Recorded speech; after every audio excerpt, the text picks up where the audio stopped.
शेतकरी मित्रांनो, बरेच दिवस आहे तुम्ही म्हणत होते की 25% तर अग्रिम मिळतच आहे, पण त्याबरोबर जे काय उर्वरित 75% ते पीक शेतकऱ्यांना पीक विमा कधी मिळणार आहे. तर शेतकरी मित्रांनो, संपूर्ण माहिती पाहण्याआधी नवीन असाल तर चॅनलला सबस्क्राईब करा. शेतकरी मित्रांनो, तुम्हाला सांगू इच्छितो की जे काही तुमचा पीक विमा आहे तो 25% भेटला आहे का नाही, हे हो किंवा नाही लिमध्ये कमेंट करा.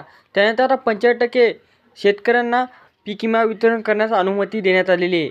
म्हणजेच की जे काही जार काढण्यात आला होता ते जार काढण्यात आलेला आहे व माणिकराव कोकाटे साहेबने आजच 12 वाजता जे काही पीक विमा मंजूर करण्यात आला, म्हणजे की वितरण करण्याची जार होता तो काढण्यात आलेला आहे. आता हे शेतकऱ्यांना पैसे मिळणार आहेत. हे पीक विम्याचा दुसरा टप्पा आहे शेतकरी मित्रांनो. म्हणजे की 25% काही शेतकऱ्यांना मिळालेला आहे. आता 75% कोणकोणत्या शेतकऱ्यांना मिळणार आहे ते पाहणार आहोत.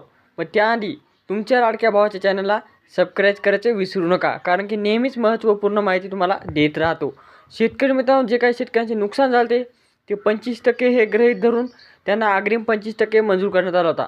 पण शेतकरी मित्रांनो, त्यावर पण शेतकऱ्यांची नुकसान भरपाई पुरेशी होत नव्हती.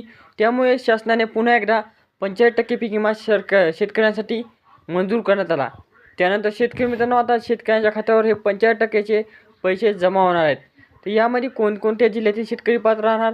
तर शेतकरी मित्रांनो, अग्रिमसाठी जे काही मंजूर होते ते शेतकरी पण पात्र राहणार आहेत व जे नव्हते ते पण राहणार आहेत. कारण की शेतकरी मित्रांनो, राज्यातील 34 जिल्ह्यातील सरसकट शेतकऱ्यांना हा 25% आपलं 75% पीक विमा वितरण करण्यात येईल असे माणिकराव कोकाटे साहेबने सांगण्यात आलेले.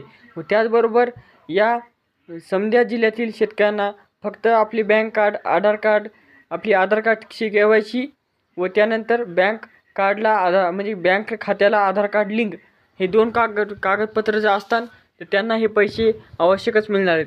व त्याचबरोबर शेतकरी मित्रांनो, अशा प्रकारे तुम्हाला पण या 75% पीक विम्याचा लाभ मिळणार आहे.